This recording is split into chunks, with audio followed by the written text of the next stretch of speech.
ప్రతి ఒక్కరికి వేదన ఉంటుంది.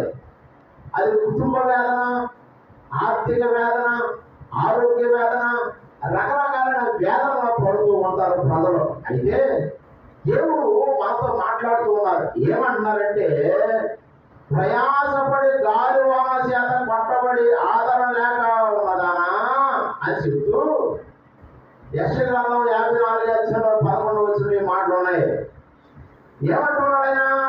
నేను నీరాంజములతో నీ కట్టడలను కట్టుదును అన్నాడు. వేదన పడిపోతున్న ప్రతి ఒక్కరితో ప్రభు మాట్లాడుతున్న మాట ఏంటంటే, నీ కుటుంబం దీవించబడాలని, నీకు మేలు జరగాలని ప్రభు ఈ మాటలు చెప్తూ ఉన్నారు.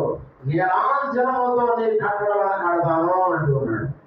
మాణిక్యములతో నీ కోట గడలను కడతాను అని ప్రభు చెప్తున్నాడు. అంటే దీవులతో నిన్ను కడతాను, ఆశీర్వాదంతో నీ కుటుంబాన్ని కడతాను ప్రభు చెప్తున్నారు. ఎప్పుడంటే ఆయన దగ్గరకు వచ్చి ఆయన మాట విన్నప్పుడు. ఎవరైతే ఆయన మాట వింటారో, ఎవరైతే ఆయన మాట లోపడతారో,